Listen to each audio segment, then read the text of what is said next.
আমাকে ভালোবাসার পর আর কিছুই আগের মতো থাকবে না তোমার। যেমন হিরোশিমার পর আর কিছুই আগের মতো নেই। উত্তর থেকে দক্ষিণ মেরু পর্যন্ত যে কলিং বেল বাজেনি তাকেই মুহুর্মুহু শুনবে বজ্রের মতো বেজে উঠতে, এবং থরথর করে উঠবে দরজা, জানালা আর তোমার হৃৎপিণ্ড। পর মুহূর্তেই তোমার ঝনঝন করে ওঠা এলোমেলো রক্ত ঠান্ডা হয়ে যাবে, যেমন ৭১-এ দরজায় বুটের অদ্ভুত শব্দে নিথর স্তব্ধ হয়ে যেত ঢাকা শহরের জনগণ। আমাকে ভালোবাসার পর আর কিছুই আগের মতো থাকবে না তোমার। রাস্তায় নেমেই দেখবে বিপরীত দিক থেকে আসা প্রতিটি রিকশায় ছুটে আসছি আমি, আর তোমাকে পেরিয়ে চলে যাচ্ছি এদিকে সেদিকে।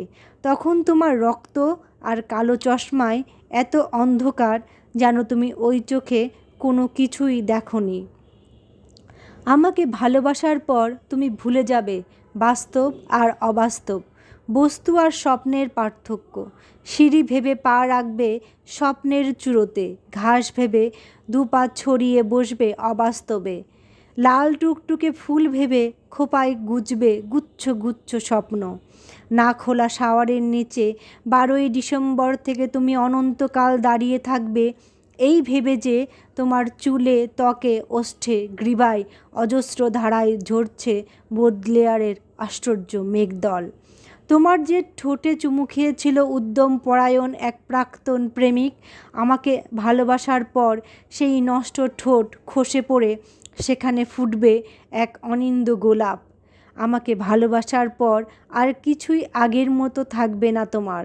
নিজেকে দুরারোগ্য ব্যাধিগ্রস্ত মনে হবে, যেন তুমি শতাব্দীর পর শতাব্দী শুয়ে আছো হাসপাতালে।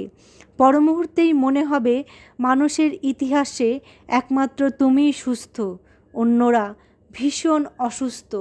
শহর আর সভ্যতার ময়লা স্রোত ভেঙে তুমি যখন চৌরাস্তায় এসে ধরবে আমার হাত, তখন তোমার মনে হবে এ শহর আর বিংশ শতাব্দীর জীবন ও সভ্যতার নোংরা পানিতে একটি নীলিমা ছোঁয়া মৃণালের শীর্ষে তুমি ফুটে আছো, এক নিষ্পাপ, বিশুদ্ধ, পদ্ম পবিত্র, অজর।